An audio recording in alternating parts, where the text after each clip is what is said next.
à tous, j'espère que vous allez bien. Je vous retrouve aujourd'hui pour une nouvelle vidéo pour faire le point sur mes dernières lectures, notamment mes lectures de avril et mai. Donc j'ai pas mal lu sur ces 2 mois, je me suis un petit peu rattrapée après plusieurs mois à très peu lire. Et voilà, c'est parti pour les lectures du mois d'avril et de mai. Je vous en parle un petit peu rapidement. Tout d'abord, début avril, j'ai terminé The Sound of a Wild Snail Eating de Elizabeth Tova-Belli, que j'avais commencé en décembre. Voilà, je vous l'avais mis dans la pile à lire du mois de décembre.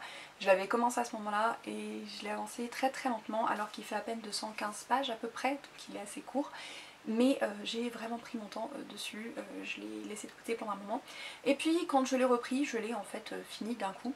Donc c'est une histoire dans laquelle on va suivre une femme qui a une vie plutôt active, pas mal d'activités, etc. jusqu'au jour où elle commence à avoir des symptômes, une dégénérescence au niveau de ses nerfs qui arrive très rapidement. Elle a une maladie orpheline que personne ne comprend, personne ne sait d'où elle vient. Et pourtant, ça continue d'avoir un impact sur sa santé au point qu'elle se retrouve alitée et à ne plus pouvoir faire grand chose, chaque mouvement est compliqué, etc. Et au milieu de tout ça, quelqu'un lui amène un petit terrarium avec un escargot dedans. Et cette femme va commencer à s'intéresser, à observer en fait l'escargot qui lui sert de colocataire et à s'intéresser à la vie des mollusques et des escargots en général. C'est une lecture assez particulière. Alors déjà il ne faut pas, je pense, avoir soi-même une maladie chronique qui soit trop pesante parce que ça doit être compliqué émotionnellement à gérer, je pense. Mais sinon donc j'ai trouvé intéressant en fait la lenteur du texte. En fait on s'accorde au rythme de cette personne malade qui a des mouvements limités, hein, donc elle peut à peine sortir de son lit, certains jours elle ne peut même pas se redresser dans son lit, etc. Donc elle a un rythme de vie qui est extrêmement ralenti. Et les escargots sont assez lents également. Donc on se retrouve sur ce rythme là en fait, avec une histoire qui est pas... Voilà, il se passe rien. On suit l'histoire d'un escargot. Il ne se passe rien, mais on suit les réflexions de cette femme, de tout ce qu'elle se... toutes les questions qu'elle se pose en fait sur elle-même, sur le genre humain, sur la nature, sur les escargots. Voilà. Et c'est très particulier, mais j'ai bien aimé. Ensuite, finalement je crois que je n'ai lu que ça en avril, en tout cas je n'ai fini que celui-ci. J'ai lu plusieurs livres en même temps, mais c'est le seul que j'ai fini en avril, je crois. Parce que le reste c'est après Westurland. C'est vraiment là que j'ai eu à nouveau envie de lire. Et donc j'ai lu Les Sœurs Hiver de Jolan C. Bertrand, qui est une histoire qui se passe dans la mythologie nordique, où on va suivre un jeune garçon qui vit à une époque où la petite hiver a disparu, et donc la grande hiver fait des siennes, et les hivers sont extrêmement rudes, extrêmement difficiles, puisque d'habitude la grande hiver et la petite hiver vont ensemble et s'atténuent, enfin voilà, se compensent l'un l'autre. Mais depuis la disparition de la petite hiver, les hivers sont extrêmement difficiles, et on va suivre un petit garçon qui lors d'un de ces hivers va se retrouver à devoir aller sauver son oncle qui est parti chercher les trolls qui volent plein de choses aux villageois et qui commence à en avoir marre. Donc son oncle va essayer de chercher les trolls pour arranger les choses, et Alfred, donc le personnage principal, va suivre son oncle parce que il comprend que s'il ne suit pas son oncle, il ne le reverra plus jamais. J'ai adoré retrouver la mythologie nordique dedans. On a certains dieux, certains personnages de la mythologie nordique.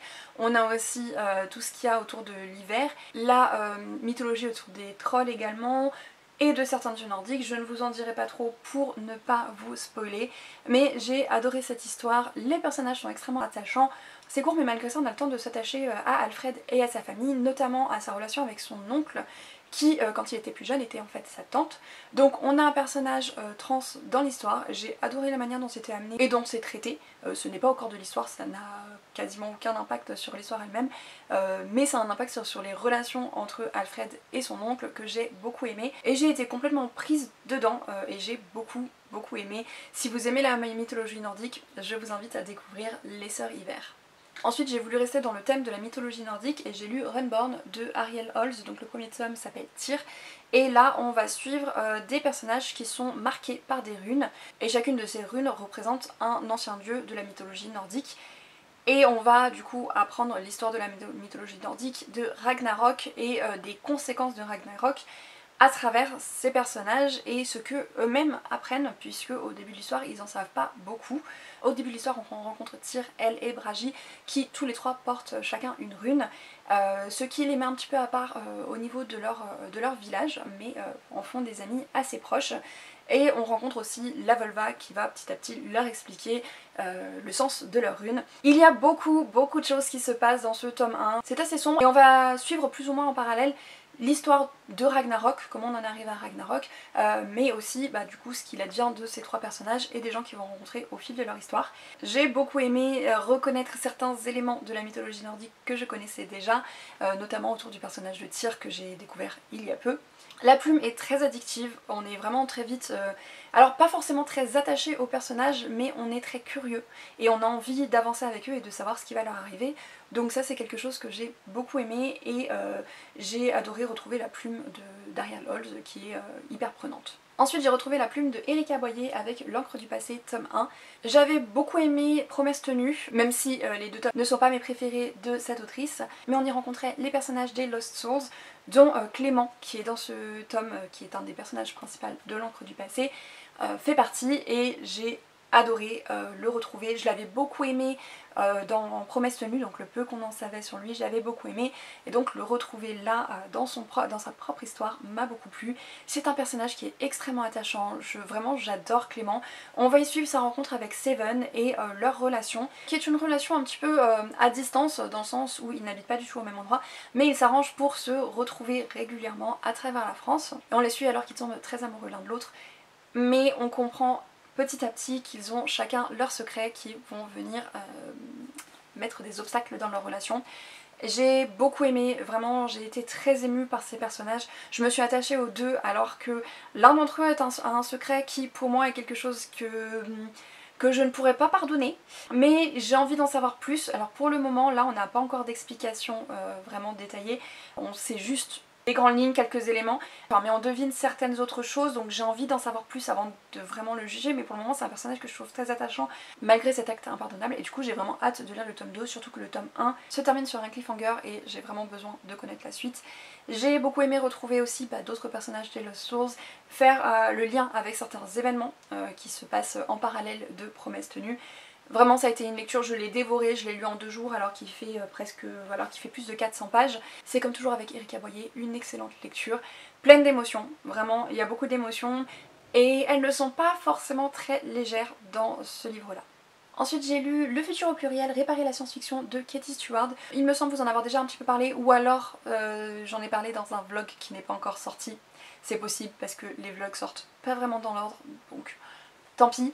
De toute façon je vous en reparle ici. Donc Katie Stewart est une autrice que j'apprécie beaucoup, dont j'ai lu plusieurs de ses ouvrages. Donc j'ai lu Confession d'une séancière et L'Évangile selon Myriam, 2 lectures que j'ai beaucoup aimées et que j'ai trouvées extrêmement intéressantes. Et dans ce livre, donc dans cet essai, elle va nous parler de l'état de la science-fiction à l'heure actuelle, de l'univers de la science-fiction, des différentes œuvres de science-fiction et de ce qui ne va pas dans ce milieu et dans la science-fiction elle-même.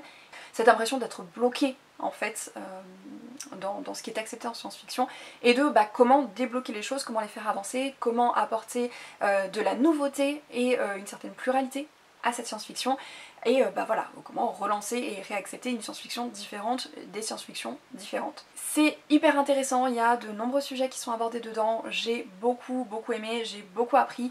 Il y a une liste à la fin de livres de science-fiction qui sont recommandés et j'ai hâte de pouvoir me plonger dedans parce que j'en ai lu très peu. Après vous le savez, j'ai lu de manière générale assez peu de science-fiction, mais cet ouvrage est hyper intéressant et donne vraiment envie d'en lire beaucoup plus. Ensuite j'ai poursuivi une saga, il s'agit de Elvira Time, donc j'ai lu le tome 2, Gel Time, de Mathieu Guibé et illustré par Diane Osdamar. J'avais bien aimé le tome 1, j'avais trouvé qu'il y avait beaucoup d'humour, je m'étais assez amusée, il y avait énormément de références pop culture que j'aimais beaucoup. Et j'ai eu un peu plus de mal avec ce tome 2 parce que cet humour ça devenait un petit peu trop, notamment parce qu'il y a pas mal d'humour grossophobe et ça ne me fait même pas sourire en fait. Voilà, si c'était une blague ça passerait, mais il y en a. Et du coup ça fait que j'ai pas trouvé ça drôle du tout et ça a vraiment enlevé, ça a diminué le côté humour par rapport au premier tome. Peut-être qu'il y en avait aussi dans le premier tome mais que je m'en suis moins rendu compte. En tout cas dans le deuxième ça m'a beaucoup plus dérangé. Par contre l'histoire j'ai toujours autant aimé, voilà, le personnage d'Elvira est complètement décalé, j'aime beaucoup les références pop culture. Mais voilà, là sur ce tome là l'humour a un petit peu pêché et voilà, l'humour grossophobe a très très mal vieilli, ça passe pas. Voilà, donc je verrai pour la suite. Je pense quand même finir la saga parce qu'il y a un fil conducteur dont j'aimerais bien connaître le fin mot, mais voilà, je suis moins emballée que sur le premier tome. Ensuite j'ai enfin lu un livre qui était dans ma pile à lire depuis beaucoup trop longtemps. Voilà, j'ai sorti une relique de ma palle. Il s'agit de Norse Mythology de Neil Gaiman. Donc vous voyez il y avait un petit peu un thème sur le mois de mai. On était pas mal en termes de mythologie nordique. Donc tout simplement c'est un livre qui reprend certains éléments de la mythologie nordique, donc forcément c'est compté, c'est réinventé, retravaillé, mais ça reprend le folklore classique. Et j'ai bien aimé, c'est la plume de Neil Gaiman. J'ai pas appris non plus énormément parce que je me suis rendu compte qu'il y avait pas mal d'éléments que je connaissais déjà, mais il y a des petits détails, il y a des petits personnages que je ne connaissais pas forcément et j'ai apprécié d'apprendre tout ça, et j'ai apprécié de retrouver la plume de Neil Gaiman aussi. Et il y a 7 livres de plus que j'ai lu dans le cadre d'un challenge que j'ai fait avec Léana, donc un challenge 7 jours 7 livres. J'ai fait un vlog dessus mais il ne sort pas tout de suite, j'ai pris un petit peu de retard sur mes vidéos, donc je vais quand même vous parler rapidement des livres, même si vous en entendrez à nouveau parler dans un vlog bientôt, mais donc je vais les passer rapidement. Donc tout d'abord j'ai lu Aristote et Dante découvrent les secrets de l'univers de Benjamin Alire Sáenz. C'est un livre que je devais lire dans pour plusieurs choses. Le premier c'est parce que c'était une grosse relique de ma palle, il est là depuis bien 5-6 ans. La deuxième raison c'est parce qu'il faisait partie des livres préférés, des 33 livres préférés de mes proches. C'est le livre préféré de Erika Boyer. Donc je me suis dit qu'il était temps que je le lise. Je l'ai lu en une journée et demie à peu près et comment dire, je m'attendais, en fait j'en ai tellement entendu énormément de bien que je m'attendais à beaucoup plus, je m'attendais à plus d'émotions, je m'attendais à vraiment adorer. Et en fait j'ai trouvé que c'était une lecture sympa mais pas exceptionnelle. Voilà, j'ai pas été portée non plus, autant que ce soit au niveau émotionnel, au niveau des personnages, au niveau de l'histoire elle-même. C'est mignon mais ça, voilà, ça casse pas 3 pattes à un canard quoi. Et dans cette histoire on va suivre Harry qui a 15 ans et qui un été rencontre Dante qui a 15 ans aussi. Et ils vont devenir amis. Et Harry étant quelqu'un d'assez solitaire, Dante est en fait son seul ami. Et on va suivre leur relation, on va suivre leur amitié et on va suivre surtout tout ce qui se passe dans la tête de Harry qui se pose beaucoup de questions sur qui il est, sur sa vie, sur des secrets que ses parents lui cachent. Il est en pleine crise d'adolescence et donc du coup on suit sa crise d'adolescence depuis l'intérieur. Voilà, et c'était sympa mais c'était pas, ouais, comme je disais, c'était pas exceptionnel. Ensuite j'ai lu le tome 2 de Spy Family de Tatsuya Endo. On y suit un espion qui se retrouve pour sa mission à devoir trouver une femme et une enfant pour voilà, fonder une famille, présenter cette famille de surface. Et il se retrouve à se marier avec une tueuse et à adopter une fillette qui peut lire dans les pensées sans le savoir. Voilà. Chacun ne connaît pas le secret de l'autre, et enfin par la petite fille qui lit dans les pensées de tout le monde, mais qui à son âge a du mal à comprendre, enfin comprend les choses un peu à sa manière. Voilà, et donc voilà, on continue de les suivre. Le premier tome nous présentait un peu les personnages et leurs rencontres et comment ils se retrouvent dans cette situation. Et dans ce deuxième tome, on va les suivre alors que Anya doit intégrer une école en particulier et devenir amie avec quelqu'un en particulier. Donc c'est sur elle que repose une partie de la mission. Et c'est toujours aussi drôle, voilà, c'est mignon. Anya est toujours aussi mignonne, peut-être parfois un petit peu agaçante, mais c'est une enfant, donc voilà. Et j'ai trouvé hyper drôle la relation entre l'espion et la tueuse, encore une fois. Il y a des scènes complètement tirées par les cheveux, mais c'est drôle. Ensuite j'ai lu 2 BD, il s'agit de Culotté, le tome 1 et le tome 2 de Pénélope Bagieux, avec donc comme sous-titre Des femmes qui ne font que ce qu'elles veulent. J'aime beaucoup les illustrations et j'aime beaucoup découvrir de nouveaux personnages qui ont laissé, ou du moins qui auraient dû laisser une trace dans l'histoire. Donc voilà, j'aime bien leur redonner leur place dans l'histoire, dans ma tête. Et avec ces 2 tomes, j'ai appris beaucoup de choses sur des personnages féminins que je ne connaissais pas forcément. J'en ai retrouvé d'autres que je connaissais et ça m'a fait plaisir. Mais c'est vrai que ça fait plaisir d'en découvrir d'autres qui sont pas forcément toujours mis en avant et qui sont du coup assez méconnus. Et voilà, je suis contente d'avoir pu lire ces 2 BD. Merci encore à Christelle de me les avoir offerts pour notre Secret Santa.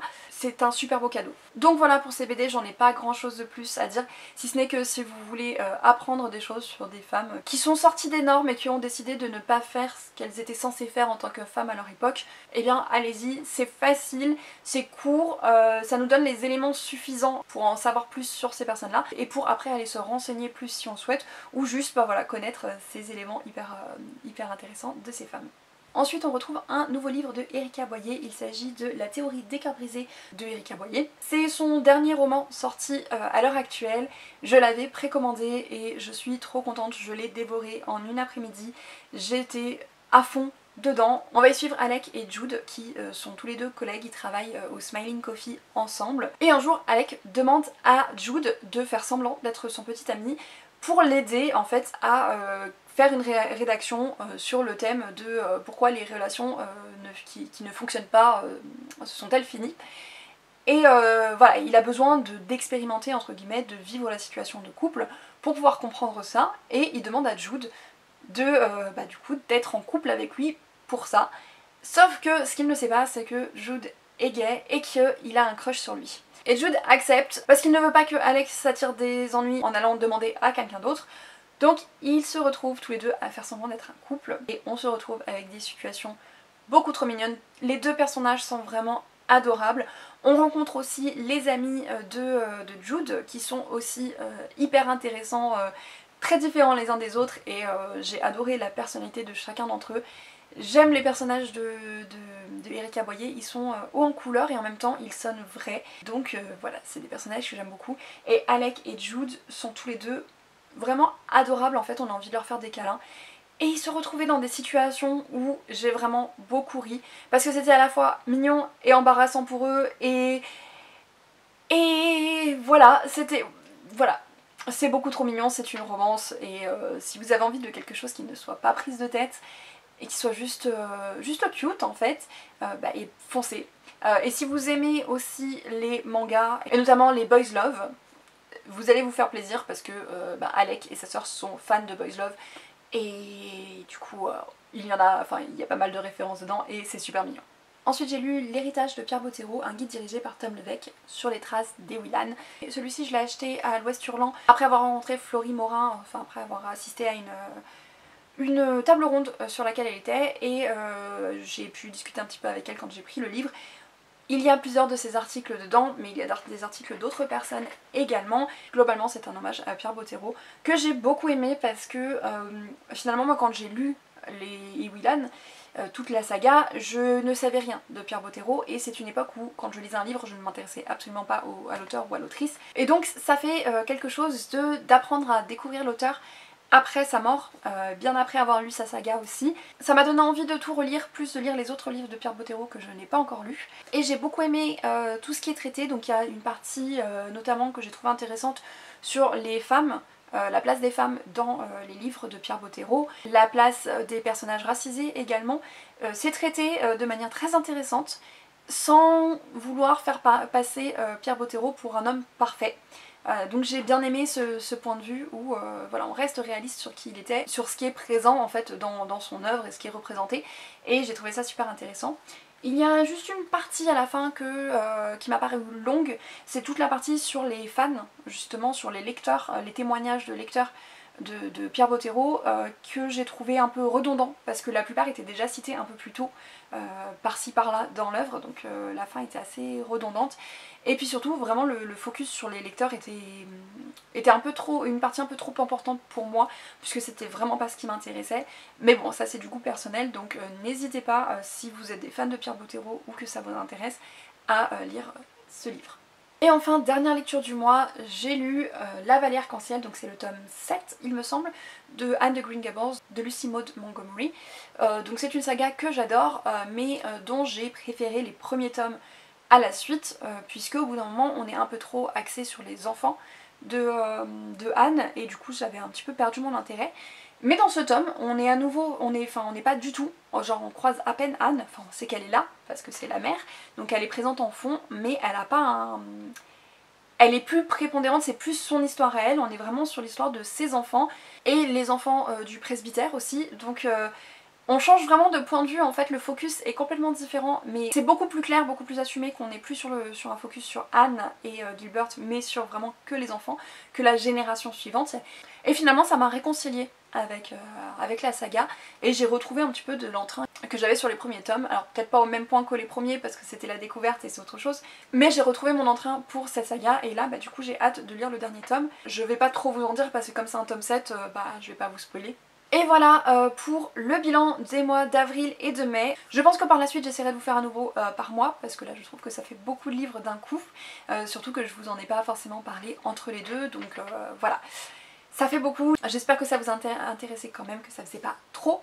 N'hésitez pas à me dire si vous avez lu certains de ces livres, si certains vous font envie. Moi personnellement j'ai vraiment adoré reprendre ce bon rythme de lecture et sortir de cette grosse panne de lecture avec que des lectures très différentes mais qui m'ont énormément plu. Il n'y a pas eu vraiment de déception de livres que je n'ai pas du tout aimé dans ces 2 derniers mois, donc ça fait plaisir.